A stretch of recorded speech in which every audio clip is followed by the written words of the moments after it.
Hey guys, welcome back to my channel. My name is Kayla. What's up? So the video that I'm filming for you right now is going to be kind of my week 2 Squash That series stats, like what I read, what's going on, what's the tea, kind of talk about all the books that I read, and then give you like some final thoughts, I guess. This was originally supposed to be a vlog. I ended up not vlogging week 2, so I'm here to talk to you about what I read and everything. We're gonna make it quick, easy, no pain. It's gonna be fine, okay? So I have my computer down below with all my stats, everything I have to probably say to you. So if I look down, that's what I'm looking at, okay? Okay, so last I left off, I think it was the 14th, where the last vlog kind of ended. So I'm gonna go over everything that I read after the 14th. So anything I read from the 14th or the 15th to the 23rd. Cool? Okay, so the first thing I finished on week 2, on the 15th, I finished The Dark One by Nikki St. Croix. This is the second book in the Vicious Lost Boys series. Now this book is a really short, dark romance, Peter Pan reimagining, where basically the main character Winnie is like Wendy Darling's like great granddaughter or something, or like great granddaughter. I don't know. Is a descendant of Wendy Darling. And Peter Pan kind of comes in, takes the Darling, and is like, haha, you're gonna help me find my shadow, or I'm gonna mess you up because I don't know where my shadow is, blah, blah, blah. Done with that, taking you back. You have a kid, repeat, recycle, repeat, whatever. Well, Winnie is a little different, and Winnie kind of starts getting inappropriately intimate with Peter, 2 of the Lost Boys who are related to Tinkerbell, and then another person. So in my personal opinion, you could say these are the Lost Boys because you count Peter Pan into the Lost Boy, and like the other reason why the other 3 are Lost Boys, you can say they're Lost Boys. But in my personal opinion, I feel like technically, if you think about the Peter Pan movie, they're not the Lost Boys. I don't know. Just don't worry about it. I give that 3 stars. Now, there's nothing wrong. This book was pretty good, okay? It did what it needed to do. It was spicy. There were things. Got it. There's just something about the plot that just annoys me. And then the writing is just not, it doesn't hit for me. So that's my thoughts on that. On to the next. Then I randomly picked up Burdens We Carry by Dana Isley. I've already read some of her books for this, but I read this one. This is book number 3 in the One Night series.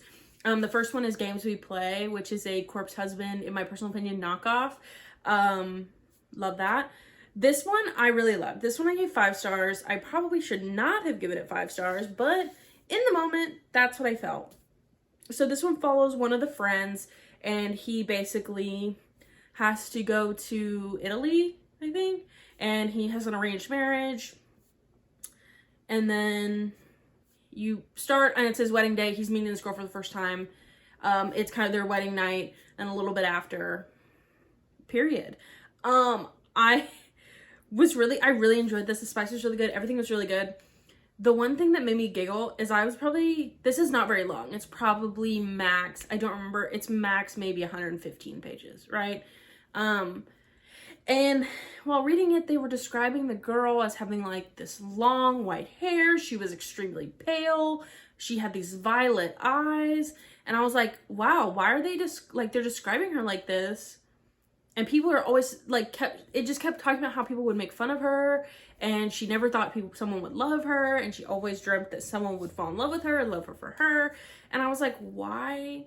Like, she's just blonde and really pale. Like, I know some blonde people that are really pale. And then kind of at some point in the book, the main guy character goes, like, how have you dealt your life with your, albinism? And I was like, you're kidding me. Now we're going to say she's albino. Because I'm an idiot. And with the descriptions of her, my brain did not say, oh, she is albino. My brain said, oh, she's just blonde and super pale. No, she had albinism. And I was like, who else didn't realize this until this point except for me? Anyway, that. And then I also finished that on the 15th. Wow, 15th was the day to finish books. I finished A Court of Silver Flames by Sarah J. Maas. This is a fourth book in the Court of Thorns and Roses series. I gave this 4 stars. Cassian, Nesta, Akatar, normal crap. It was fine. 4 stars. It wasn't like, it's not my favorite. Nesta's fine. Cassian is fine. Everything is fine. Nothing blew me out of the water except for kind of towards the end. But the thing that blew me out, the thing that like was the most like, oh, what's happening? Really had to do with Feyre and Rhys. So at that point, I don't know, because this is supposed to be Nesta's story, and the only thing I cared about was that. There are some ladies in like the library that I really loved. This was not bad. This was really good, but like, I don't really have any thoughts about it except for that I enjoyed myself. Cool. On the 18th, I finished Terms and Conditions by Lauren Asher. This is the second book in the Dreamland Billionaire. What's his name? Declan. Declan has to get married to get his inheritance. His assistant maid like hired somebody to get married and like have a baby, and they were gonna get a bunch of money and then they could get a divorce or whatever. So Declan could get his inheritance and become the CEO of the company. And then that fell through. So the assistant was like, frick, I'll do it. Like, I'll marry you, whatever. And it's a romance, so you know what happens, period. It was great. It was really good. I gave it 4 stars. I really liked it a lot. I think it was pretty, I really read it in like a day and a half. Like, I was zooming. The ending, I was sobbing. But even with the sobbing at the end, it was not a 5-star for me. So that's that. On the 19th, I finished The Do-Over by T.L. Swan. So I finished Terms and Conditions at like 5 p.m.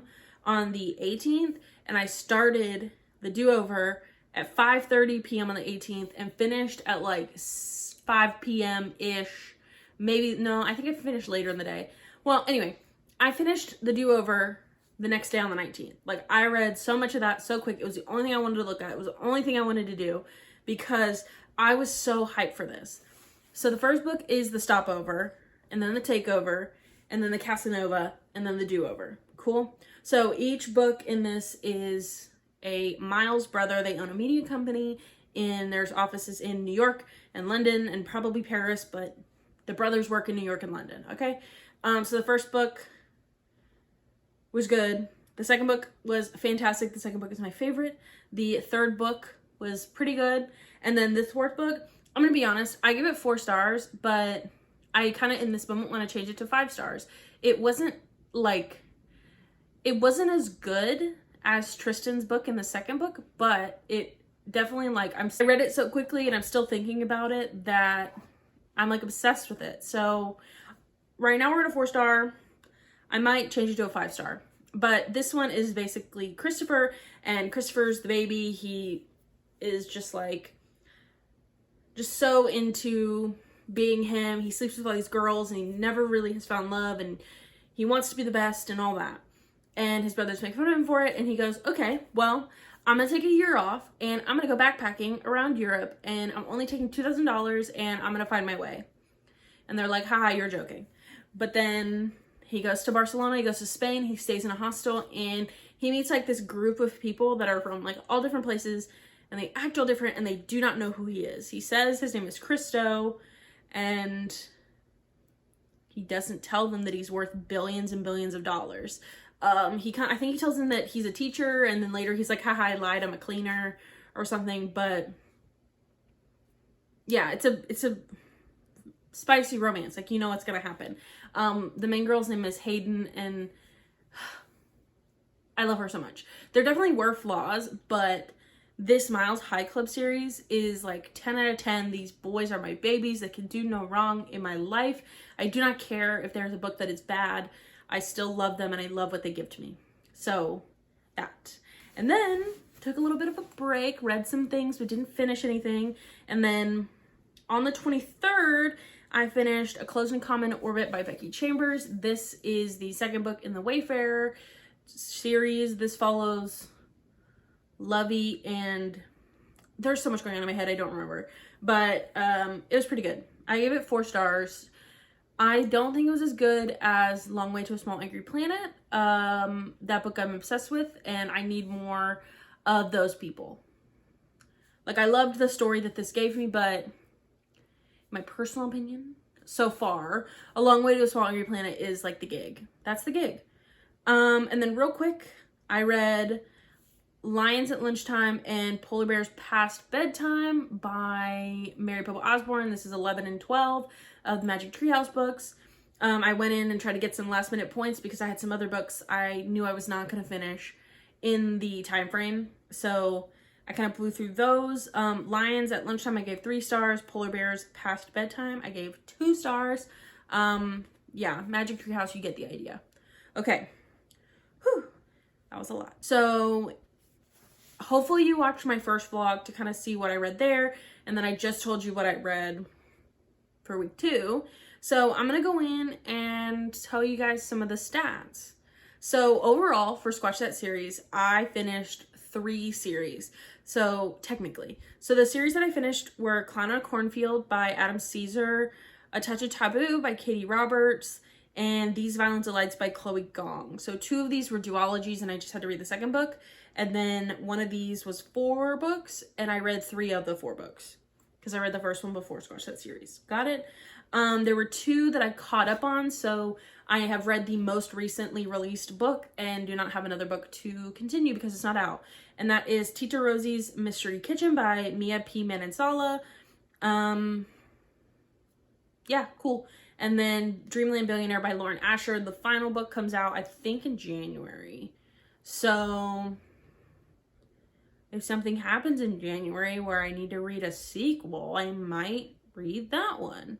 And then I have under unsure at this moment if caught up or finished, I have The Miles High Club by T.L. Swan, because recently T.L. Swan announced that she was going to make a Ever After novella, kind of showing you what's going on in each of the boys' lives after their book. But I don't know when that's coming out. I don't know what the tea is on that. So if you count the novella, I'm caught up. If you don't count the Ever After novella, I'm done with the series. So that. So the total books I read, it says I read 17 books in these 2 weeks. That's crazy. A lot of them are really short. So that's the only way I got away with reading 17 books. And I also think, was the readathon 17 days? Did I technically read 17 books in 17 days? Yeah, I did. So now I have my total pages read. In this number, I'm counting the books of sequels that I started but did not finish. So I did start reading Mixed Signals by B.K. Borison. I started reading The Girl Who Played with Fire by Stieg Larsson, and I started reading the 3rd Murderbot book, which is Rogue Protocol.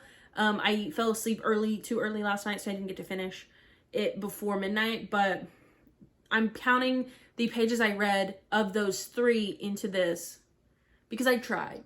That's technically the total pages I read. Not the total pages of books finished, but the total pages of books read, and that was 5,415 pages. That's a lot of pages, y'all. So, period. And then Bailey sent me my official points breakdown for this, including the challenge day stuff. So for that, I added 1,650 points to my team. And then I subtracted 1,725 points from the other team. So I think I did a good job. Let me go in and tell you the official points for Squash That series. So the final points. So again, I was the host of Team Serial Killer and Bailey was the host of the Autumn Equithoughts. So Team Serial Killer ended Squash That series with 2,800 points. And so period. And then the Autumn Equithoughts ended, I love you guys so much, ended in negative 1,925 points. So I'm so sorry. They did not end in a positive note. But I love them, and I love every single person that participated and submitted points and read books and did whatever they needed to do for their teams, talked in the chat, did whatever. We had a great time. Bailey and I have so much fun making this. We had so much fun participating with you guys. You guys really are like the light of this readathon. If y'all weren't here, it would just be me and Bailey going, tee, gonna make some series by ourselves. But we had so many people participate and so many people just kill it. I'm pretty sure we were in like the 300s for how many books got submitted. So I think out of everybody total, there were over 300 books that were submitted, and that's freaking crazy. Like this little group of people of us read over 300 books together in 17 days. That's literally psycho, and I love it for us. So let me put my computer over here. Yeah, so that is pretty much everything I have to say. Keep an eye out for more Squash That Series stuff coming from other people's channels if there is anything left. Bailey and I will update in the Discord and say when we're going to do it next and what the idea is going to be next. We don't have anything set, but yeah. So don't forget to like, comment, subscribe, do whatever you need to do to help out my channel, and I will see you guys in my next video. Bye.